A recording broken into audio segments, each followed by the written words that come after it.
Hello, everyone. It's Tony Stanko, Executive Director of the National Council of Entrepreneurial Tech Transfer, here for this webinar. Today's webinar is Valuation of University Startups. How much is your company worth? So if you have questions, you will have a question session after the presentations. There on the control panel is where you enter the questions. So it's at the bottom there. All you have to do is play around and open it up. If it's collapsed, push that orange rectangle with the arrow, and it'll open it up, and you'll be able to have the question panel come up. We will be recording this webinar, so if you miss part of it or if you want to review it, it'll be at two places. It'll be at the website, our website, etcetera.org/valuations. You should be able to find it, from the front page. But if you want to go direct to the page, just write that down, valuation.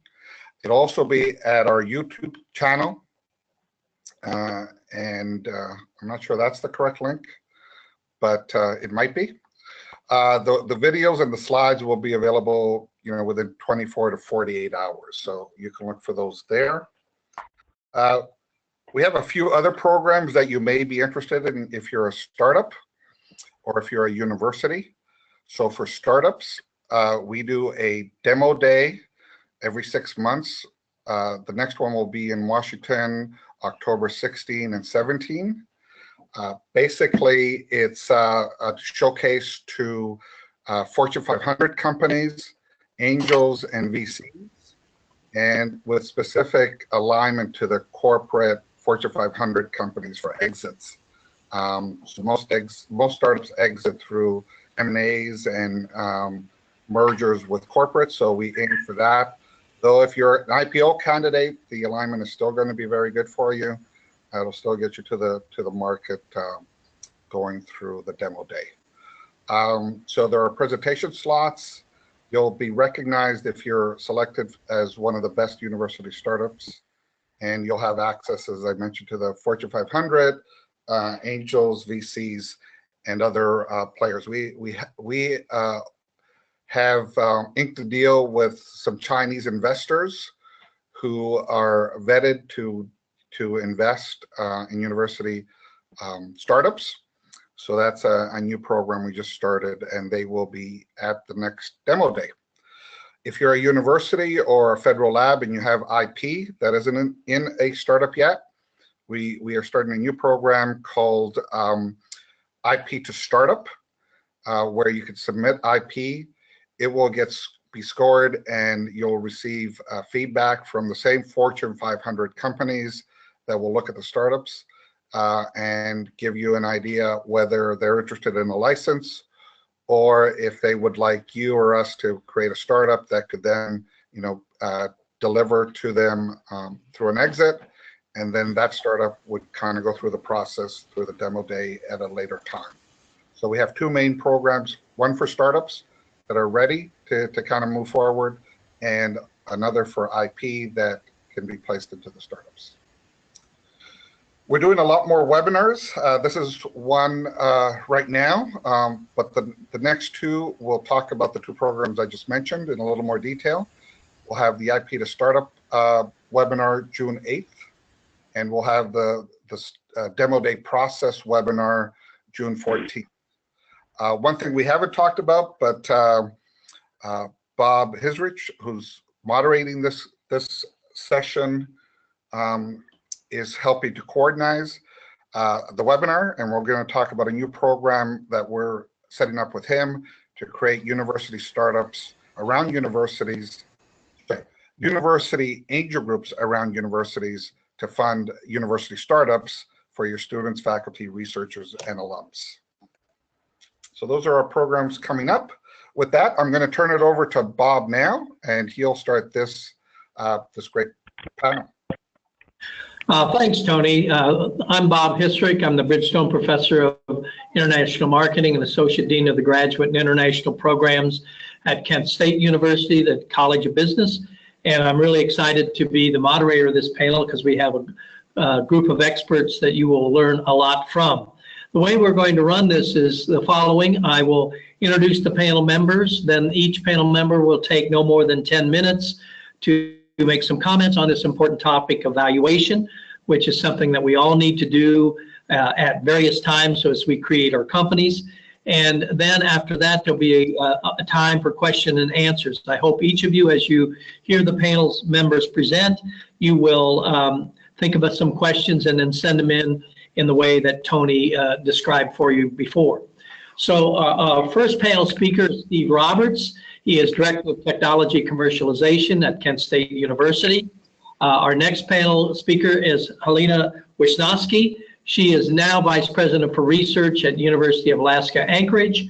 And our final but not least panel member is Gary Gibbons, who is a Clinical Associate Professor and Academic Director of the Thunderbird Private Equity Center and the Thunderbird Angel Network at Thunderbird School of Global Management.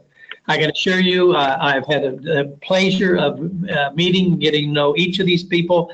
They are experts. They've had incredible experience of valuation, both in their present and previous careers. And I look forward, as well as you should, to listening to their words of wisdom. So Steve, if you don't mind, if you would start us, that would be great. Very good. Thank you, Bob. And welcome, everyone. I am the Director of Technology Commercialization at Kent State. And new to this position within about a year ago, but previous to this had about 25 years of experience valuing privately held businesses.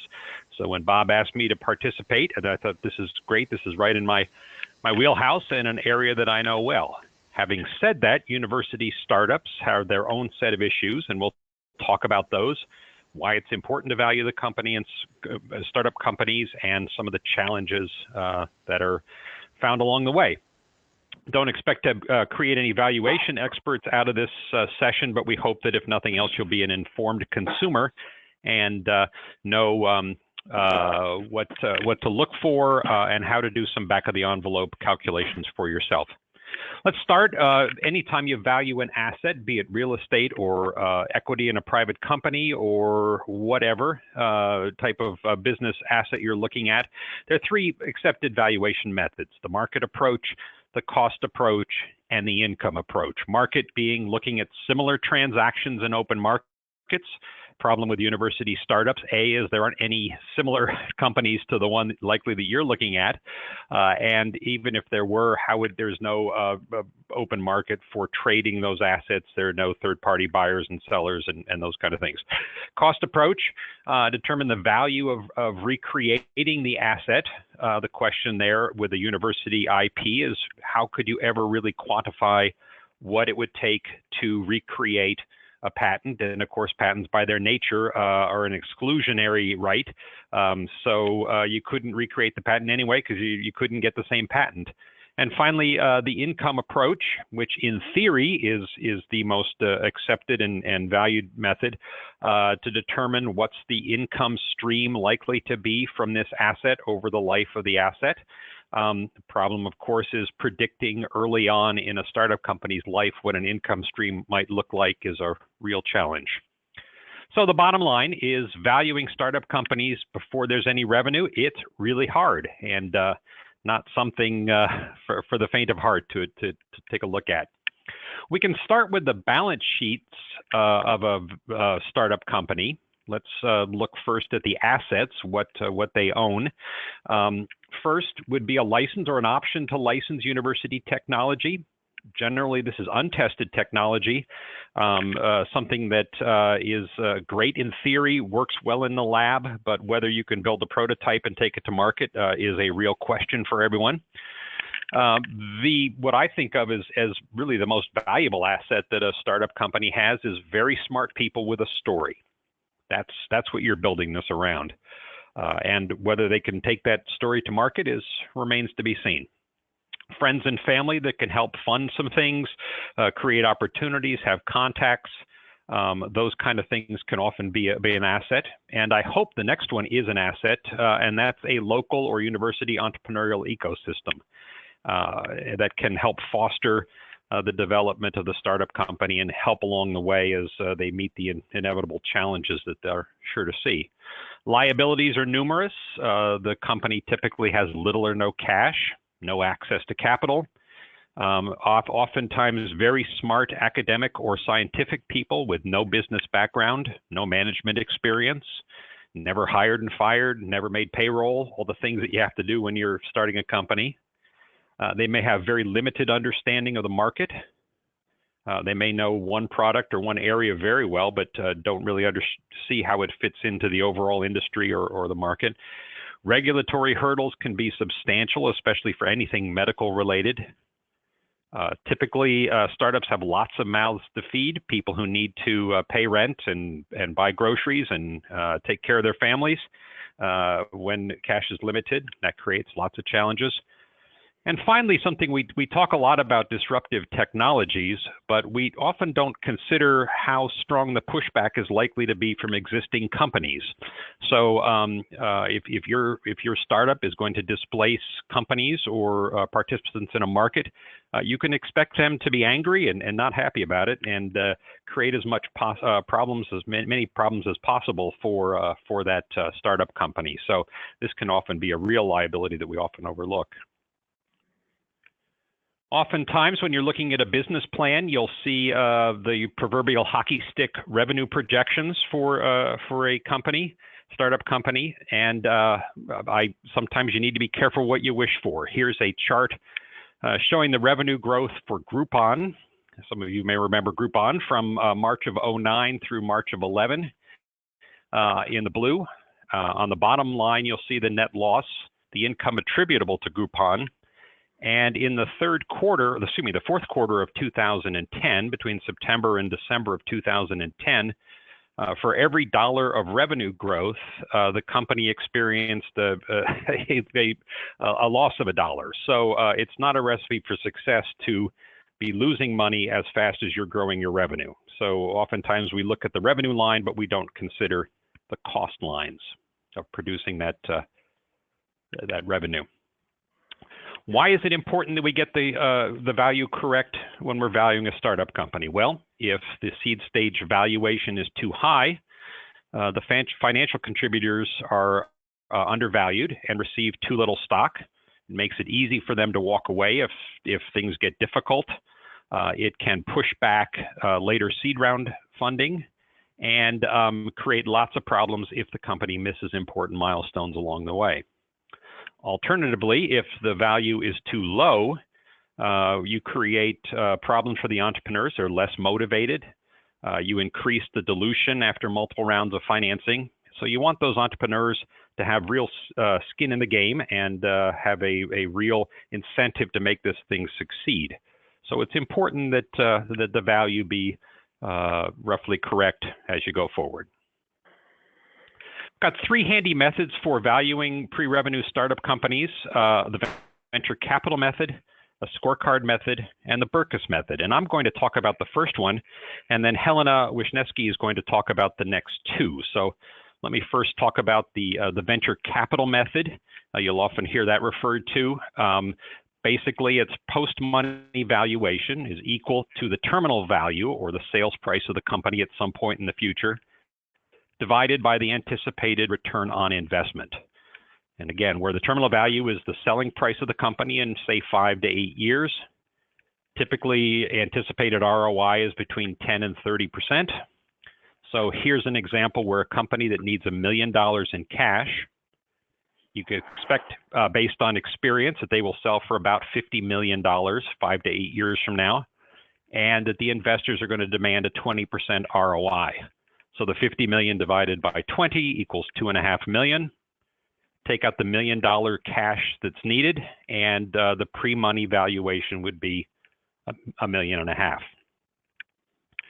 I've got then here's the scorecard method. You'll have these slides if you're interested, and the Berkus method, which Helen is going to speak about further.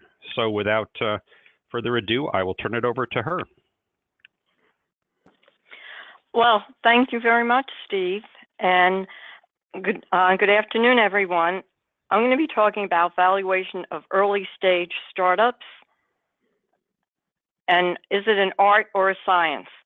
Well, I'm currently, as I said, Vice Provost for Research and Graduate Studies at University of Alaska Anchorage, but my career has included government, industry, and also academia. And during that time, I've launched 14 startups, sold 3, and have raised investments for them. So I've been very familiar with early stage startups. And the question is it an art or a science?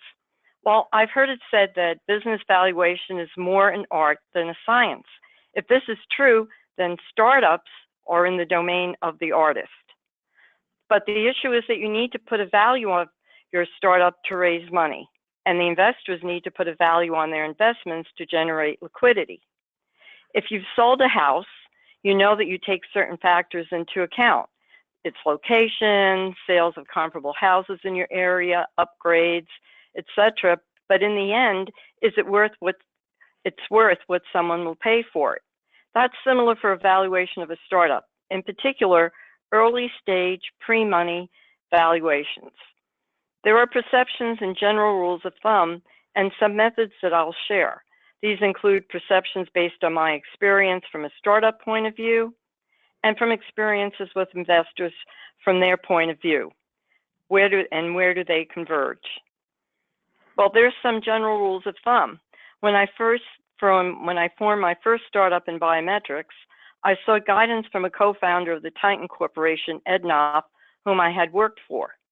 He told me some general rules to determine valuation. And these are points that investors would really consider when deciding to invest or not. So these points include IP portfolio, prototype developed, customers or letters of support. If you don't have customers, do you have potential clients, and will they buy it once a product is available? Their letters of support would be important. The need for the product. Is it a nice to have or is it a must have? What are the final financial projections? The market size. How long before it'll be profitable? What's the break-even point? What's your exit strategy? Now that may seem strange when you're first doing a startup, but it also provides you a pathway to follow. Strong management team, extremely important. Also, he advised to do a capitalization table to determine how much you will need to get to the next level, or if you will need money beyond the seed level, and how much do you want to have to end up as the founder. Well, the rest of the story is that I did convince him that I had all these points addressed. We agreed on a $2 million valuation, and he became my first investor. I then used his guidelines for additional startups that I did at Stevens, Institute of Technology, and now UAA. There is no perfect methodology, although some popular methods used by angel investors and VCs are Dave Berkus method, scorecard method, risk factor method, VC method. The Dave Berkus method looks at some of the points that I pointed out earlier, such as do you have a sound idea, a prototype, quality management team, and then assigning a dollar value up to $500,000 for each of those.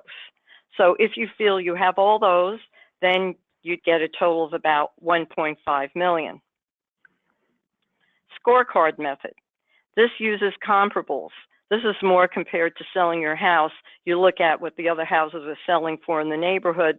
Same for the scorecard method. You look at how much similar companies are getting for their valuations or what is their investment amount in your industry or your geographic area. The first step is to determine the average pre-money valuation of the pre-revenue companies in your region. And sometimes it varies with the economy and sometimes the competitive environment for startups within your particular region. The next step is to compare your company to the perception of similar deals done in your region. So are your companies in the areas in your region getting 2 million valuations, or are they getting 3 million? So just what is that valuation? So instead of assigning a monetary value, you now assign a percent. So you look at the strength of the management team. That would get a weighting factor between 0 and 30. Size of the opportunity between 0 and 25, and going down the list. An alternative method, how much can you expect for the size of the investment? On average, early seed money is about $1 million to $5 million. However, if you do not have all the necessary validation elements, but the investor likes what you have, then the investor might provide 50 to 100K for you to prove the validation. But in return, they get 20% with right of first refusal to provide the next tranche of funding. So how much do you give up? Well, percent varies by case, but on average, pre-money investor captures about 15 to 20%.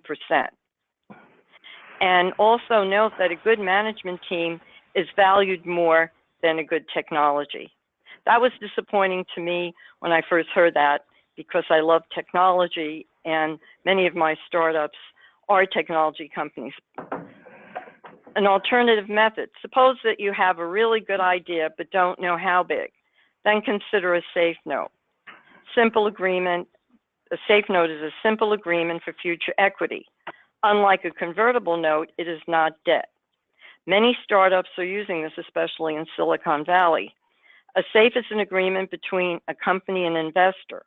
In exchange for the money, the investor receives the right to purchase stock in a future equity round, if one occurs, and is subject to other certain parameters that would be set in advance in the safe. And I had done one recently for a startup.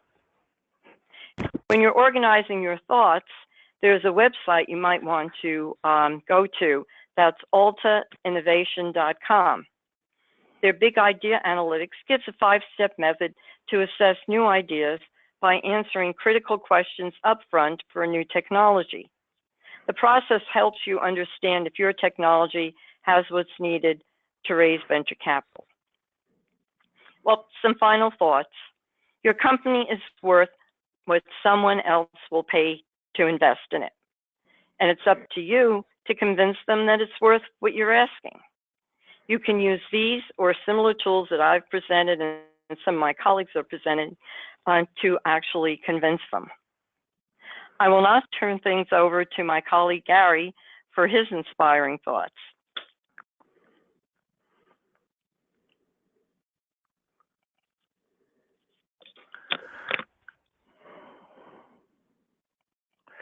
Well, I'm not sure they'll be so inspiring, but because I'm going to address some of the problems that occur.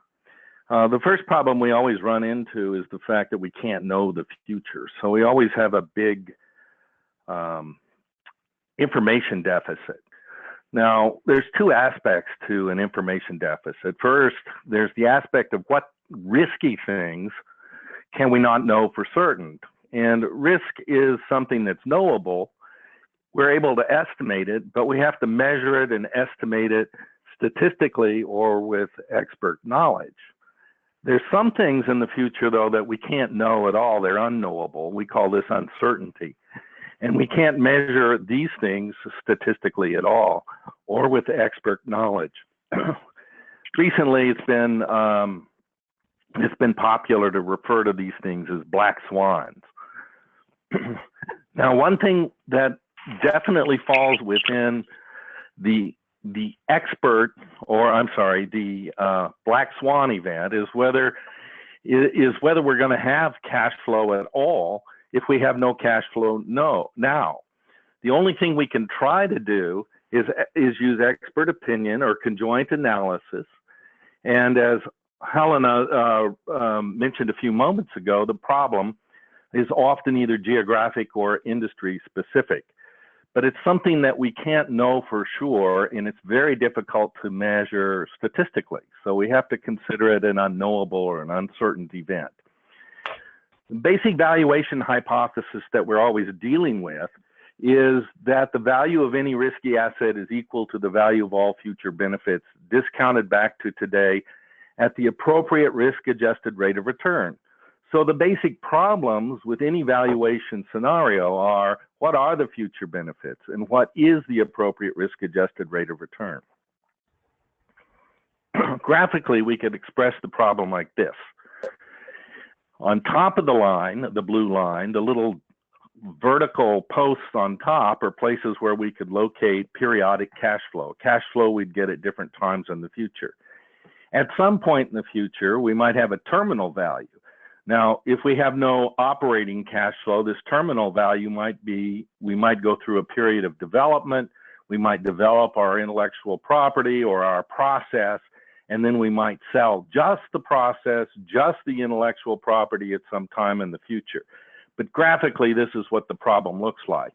And then we discount those future periodic cash flows or that future terminal value back to today to get a value to today at an appropriate risk-adjusted rate of return, which is the second kind of unknowable problem or difficult problem.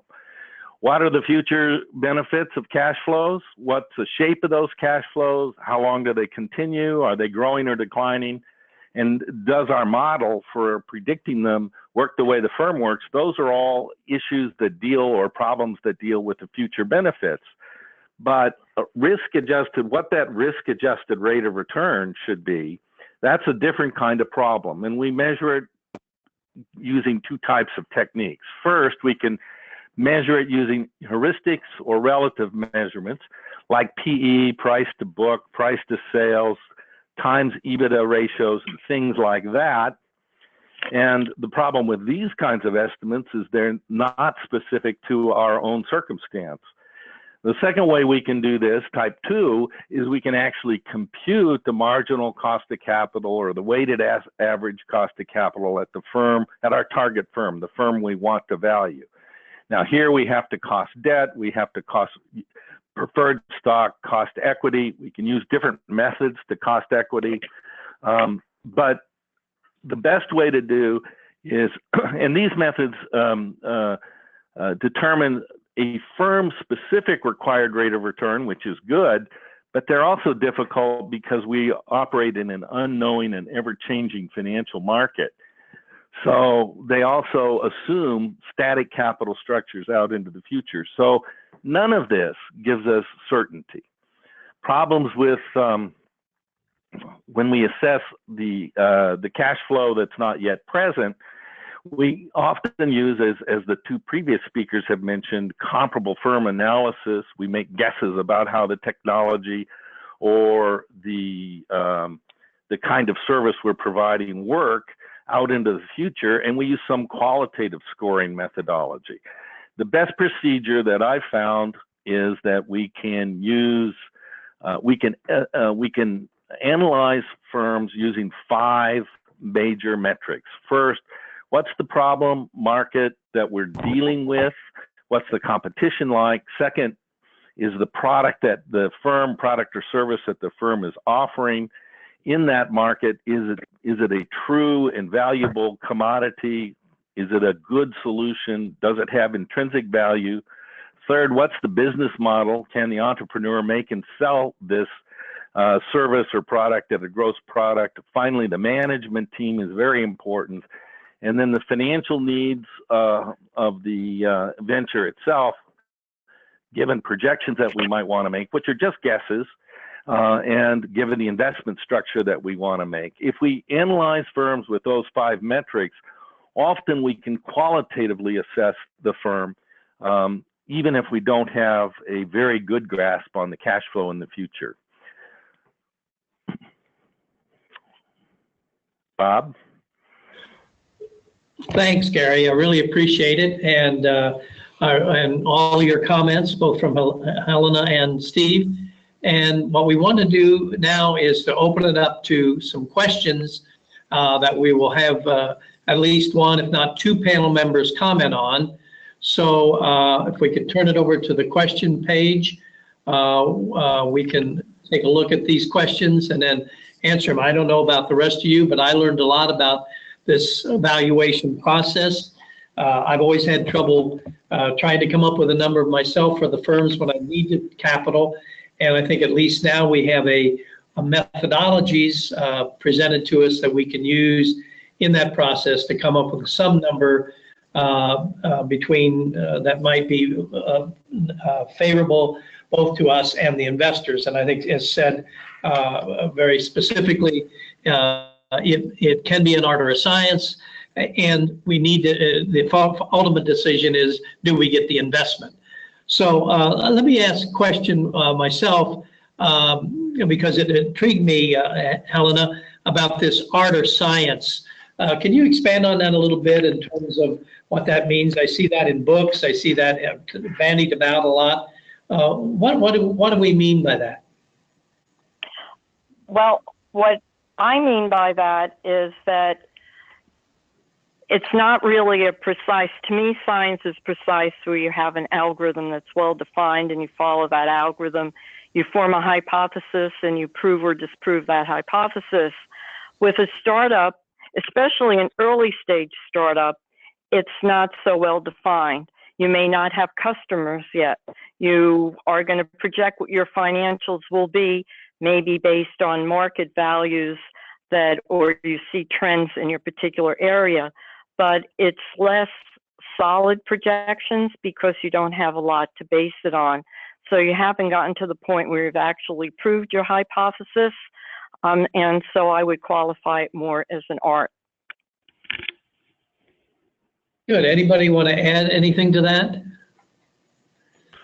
I think Helena knocked it out of the park.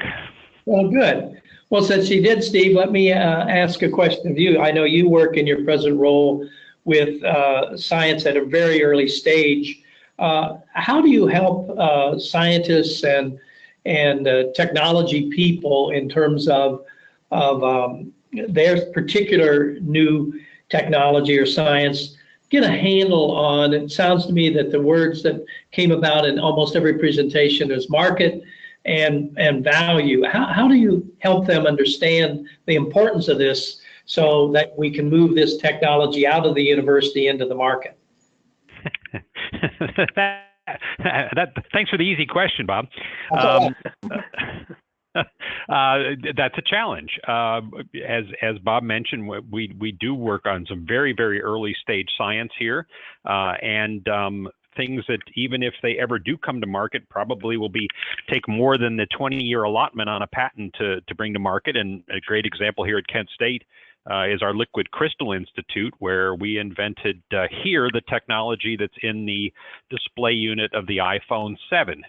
And makes the display unit work. The problem is that was developed over 20 years ago. So we really have to work long and hard with our scientists to attempt to quantify those markets. We are very lucky here at Kent State to have a fantastic resource in our library with a business librarian who is very knowledgeable about finding out markets, where we're going to be working with MBA students in Bob's program to help them and to help our scientists quantify the markets and determine what the industries look like and what the need for products are. And so it's a challenge, but it's fun. Good. Anybody have any other thoughts when you think of that? Because all of you have worked with these technologies that sometimes it's hard to envision what the market is. It's an imponderable. It's hard to do. Yeah, it sure is. I want to tell you, I think I've only found just a very few people in my life that, of course, I get younger every year, that really have just can really see something and have a feeling for that market. Gary, I think you could handle this question. Do you agree that having access to a replacement market reduces the perception of risk? Well, yes, I do. I'm not sure what this question means, but I think it means that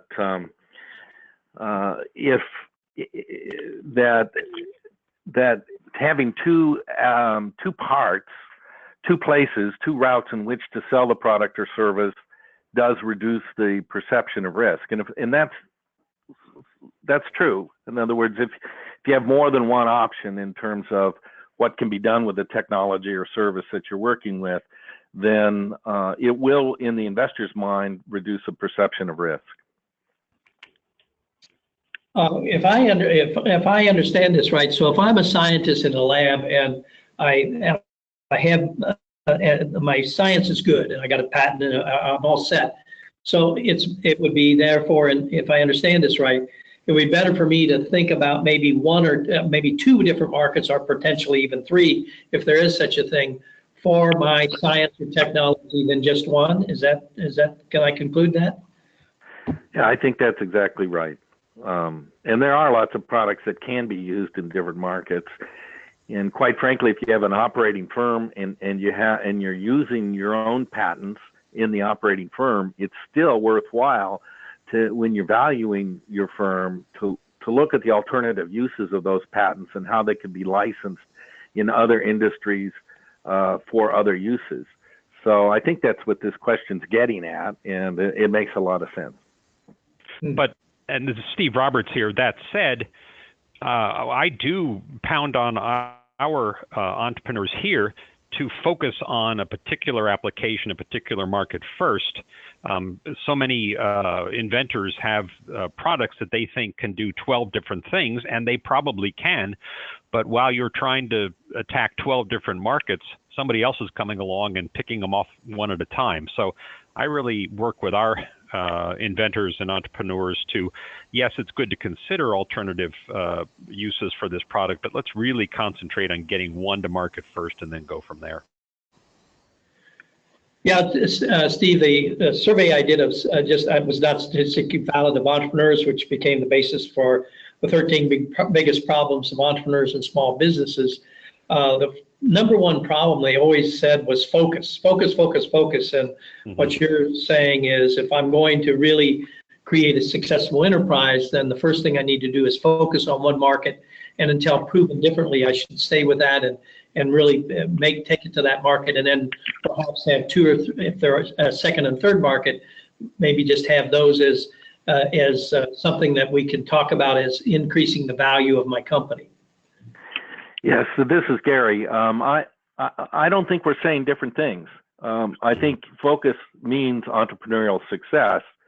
I think having a product or service that is, or a technology that can be applied to different markets adds value from the investor's point of view. That's what the question was, because the investor would see that if things didn't go right, he might have other options to recoup his investment. Yeah, I think we're all on the same page, Gary. Thanks for clarifying. Yeah, we should focus on one market, and yet when there is available a couple other markets that make some sense, we should include those in our propositions so that we have an increased value for it. Because that first evaluation always scares me so much, because everything's based on that, and yet we're in a position where we're not, we have to take a lot of uncontrollable variables into effect. And speaking of that, Alina, I think you mentioned this about the strength of the management team giving a fairly high percentage range, even to 30%. And yet in that slide you had, your technology was not rated as high. Could you help us understand that? Yes. The reason is that the investor wants to make sure that there is a team in place that could really execute what needs to be done. So it reduces the execution risk, and they want to make sure that the team can do the marketing, that they can have the organizational structure, be able to manage the technology, and that's very important to them to achieving the exit strategy that the company wishes to achieve. So the bottom line with that particular question is that for the investor, it reduces the execution risk. Great. I've always heard that when the venture capitalists or angel investors look at any particular deal, the thing they rate the highest, it happens to be the management team. And then it gets down, the second then is technology and then market. And so I think that sort of supports the street wisdom that I keep hearing all the time. So that's good. Steve, Gary, you have any thoughts on this? Well, Warren Buffett always says, bet on the jockey, not the horse.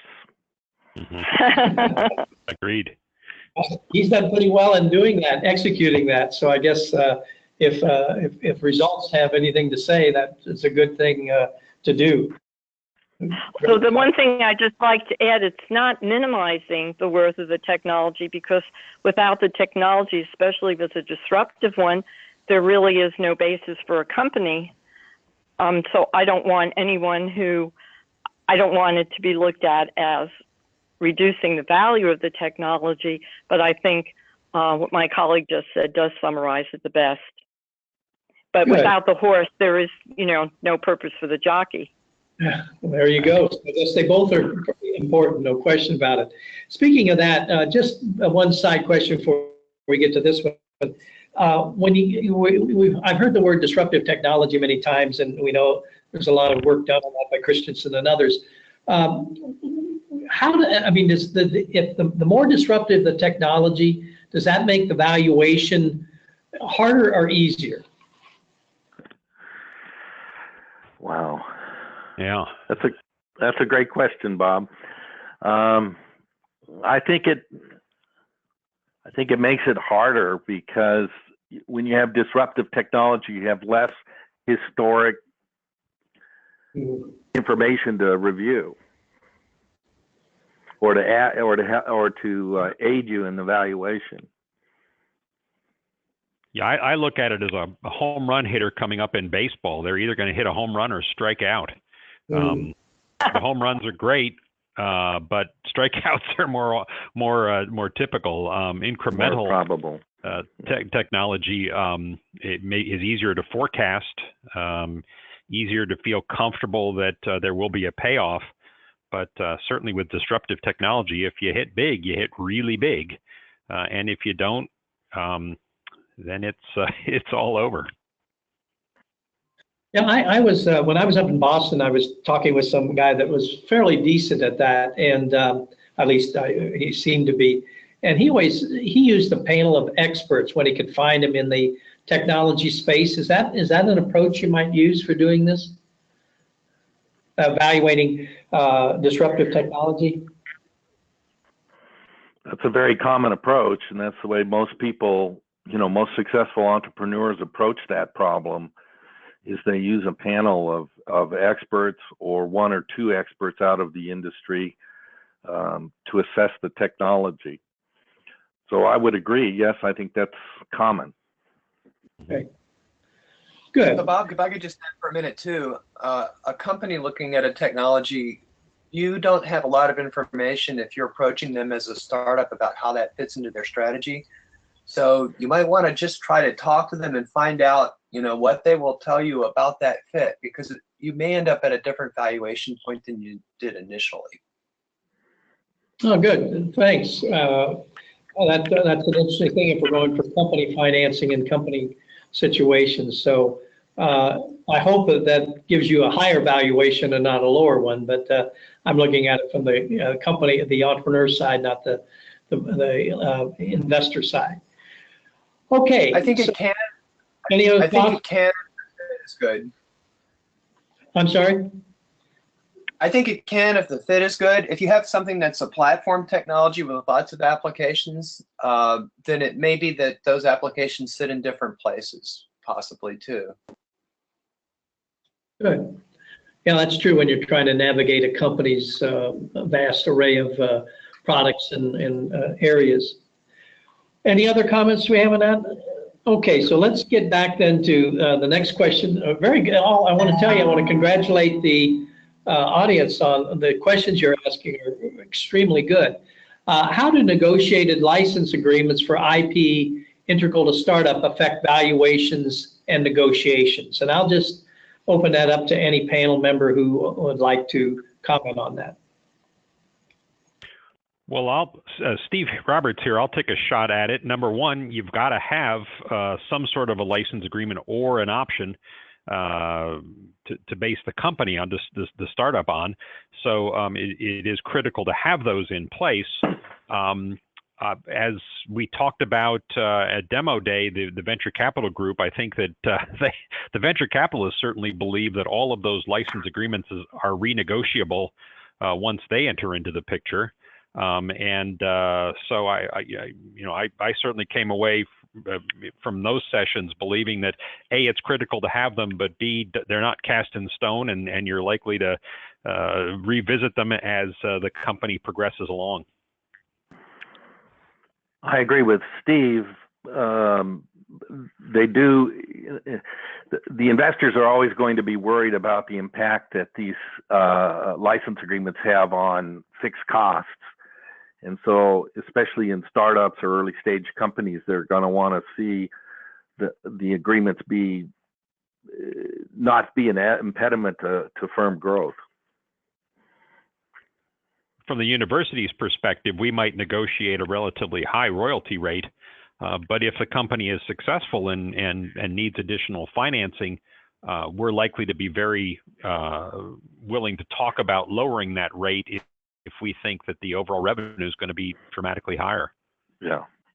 So I don't think you should think of it as an impediment, but rather something to help the company get started and off and running. And then if we need to look at them later, we will. You know, when you talk about impediments, just to move this on a little bit different area, I've heard from many companies and even angel groups and venture capitalists that the negotiating of the university system to see what might be available is that a problem? And if it is, which they think it is, then what can the university do to make it easier for these people who could help them move the technology into a startup or into even a license agreement? What can they do to help facilitate that process for them to be able to access with ease or with somewhat ease the university system? What I did I've done at UAA, and I also did similar at Stevens, was to institute a commercialization infrastructure. So we have a holding company, Seawolf Holdings, that actually is the interface between the university and startup companies or licensing. And so it makes it for a more agile business infrastructure than what you were implying by your opening statement. Okay.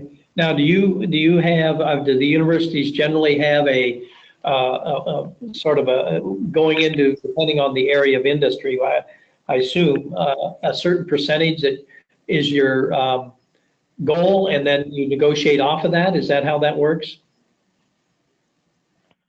That the university, well, it depends on the situation. The university, from faculty, the university is assigned the patent, and the holding company then, when I form a startup, actually holds equity on behalf of the university, but we give a royalty-free license, exclusive royalty-free license. So we're not looking to future royalties. And in some ways, I mean, either way you would negotiate when you have an investor coming in, but that's the structure that we found to be successful. What do you do at Kent, Steve? Well, we've got an awful lot of IP that we've built up over the years that is not licensed. And so I am stealing with full credit to them, to NASA. NASA Glenn here in the Cleveland area has a policy where for $2,500 you can take their IP and test it out for a year.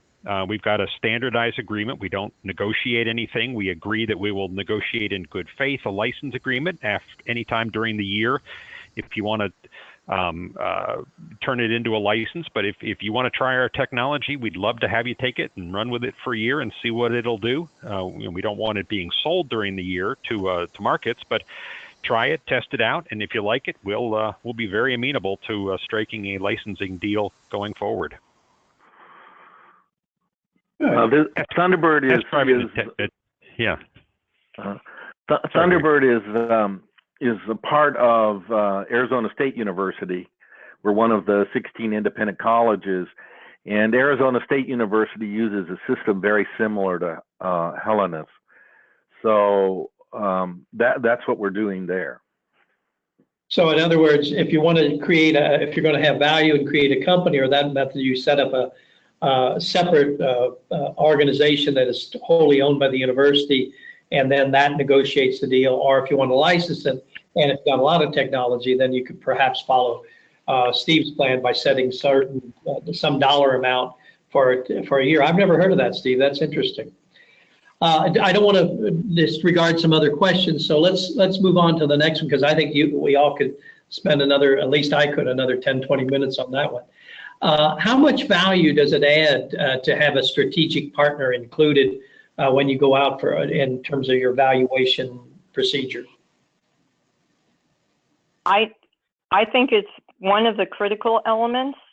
If you look back to when I had shown the Dave Burkus method, strategic relationships, which include the partnerships, were worth up to $500,000.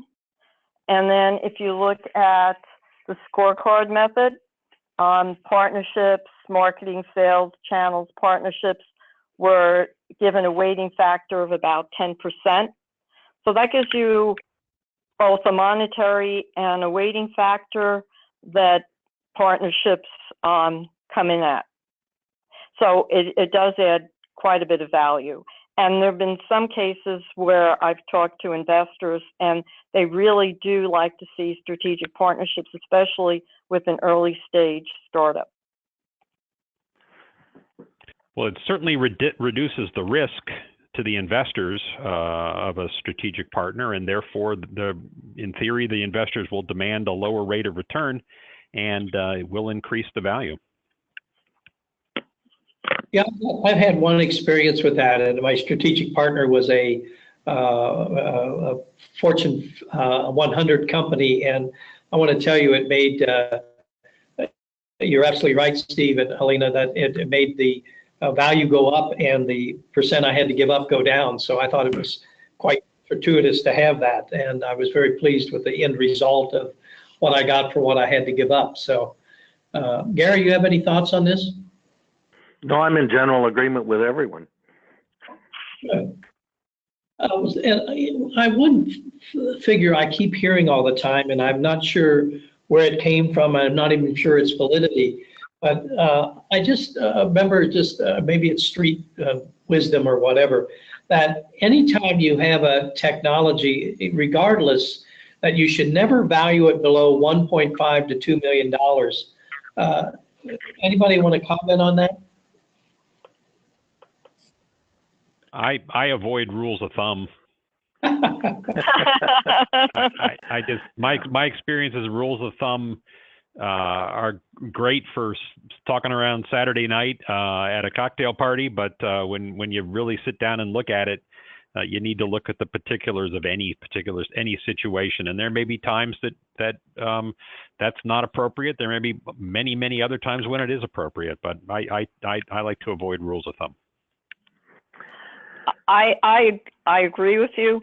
I think that just as a focus for that question, that the value added to the technology would be if you have a prototype developed that's working and you've tested it, and if you have IP associated, intellectual property, a patent pending for it, or actually a patent issued for it, then the value certainly of the technology is higher than if you just have a good idea.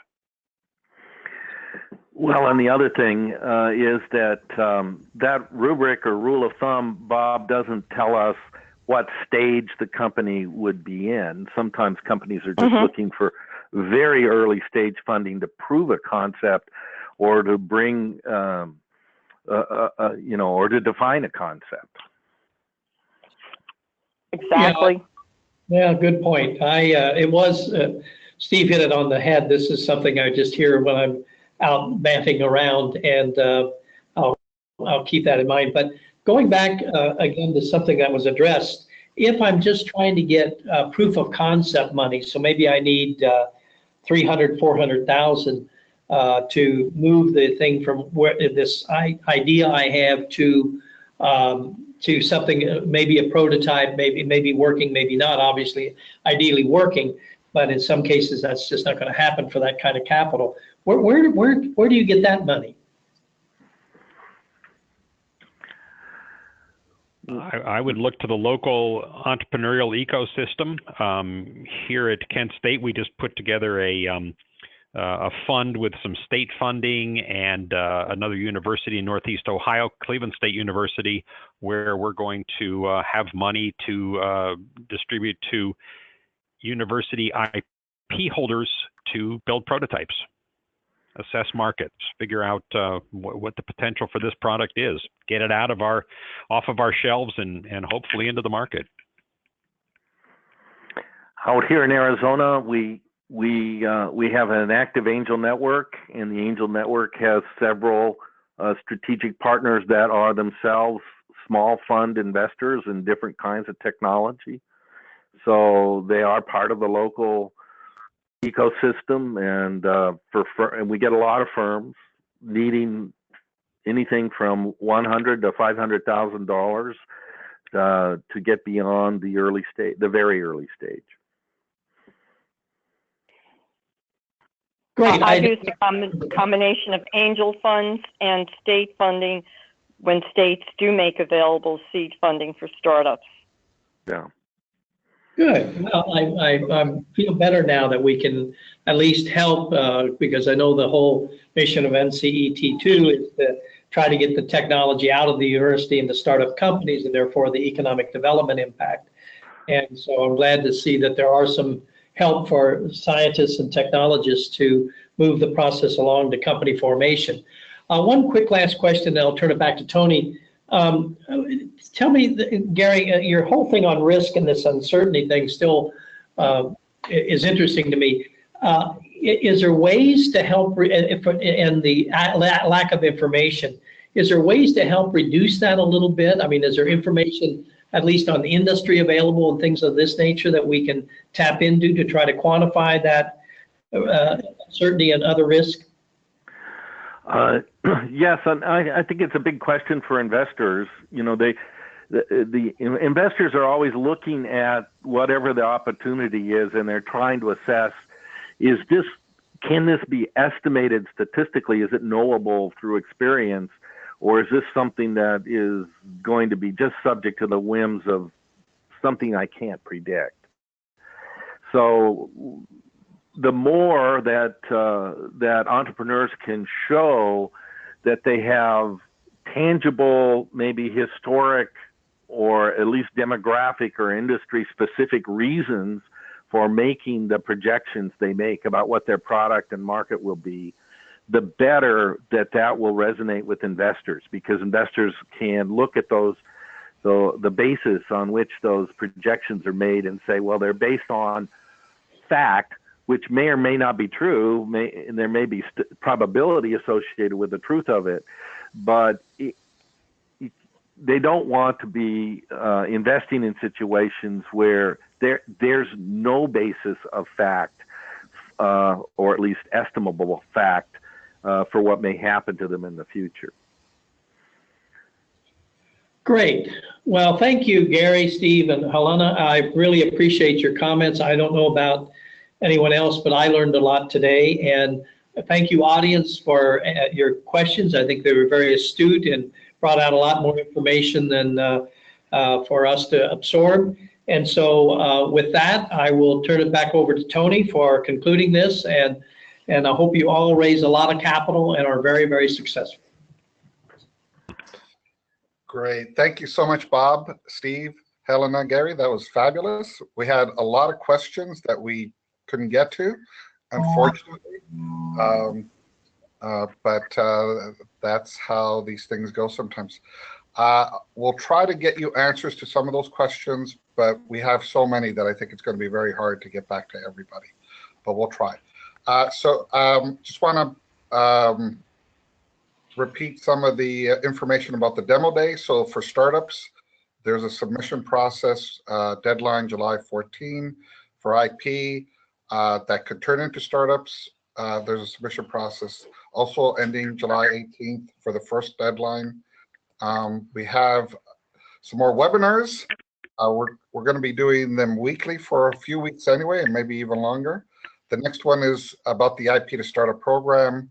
The one after that on June 14th is about the demo day. June 21st is actually about getting money to the startups. So the valuation seminar here today was very useful. as we help universities create some angel groups to fund these startups. So with that, thank you, everyone. Real pleasure. And the speakers, again, thank you very much for taking your time today and doing this for everyone. Thank you, everyone. Take care.